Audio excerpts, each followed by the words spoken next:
Two U.S. senators complain of slowing sanctions on North Korea. Washington. Reuters. Two senior U.S. senators called on Monday for the Trump administration to correct a slowing pace of U.S. sanctions designations on North Korea, saying there had been a marked decline in the past year of U.S. engagement with Pyongyang.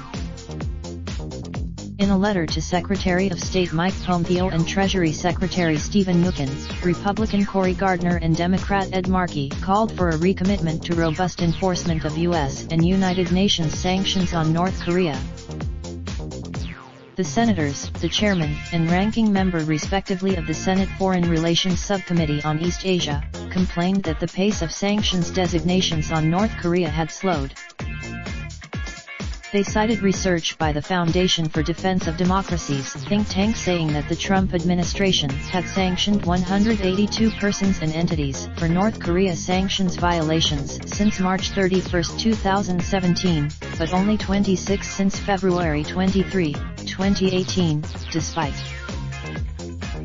The letter pointed to a 2019 UN report which found that North Korea had continued to defy UN sanctions with a massive increase in smuggling of petroleum products and coal and violation of bans on arms sales.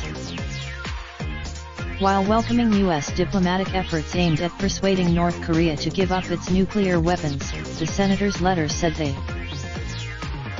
U.S.-North Korea engagement has appeared to be in limbo after a second summit in the past year between U.S. President Donald Trump and North Korean leader Kim Jong-un broke down last month over conflicting demands for sanctions relief and denuclearization.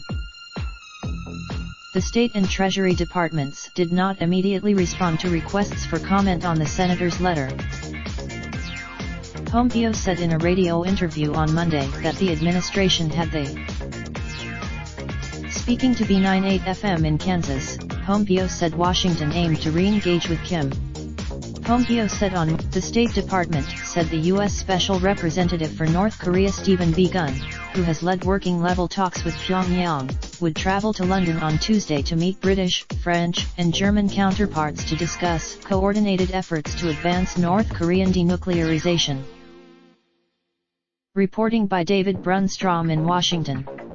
Editing by James Raindrop, drop top, top smoking, no cooking the hot pot. Fucking on your bitch, yeah, that. Looking up, open the park pot.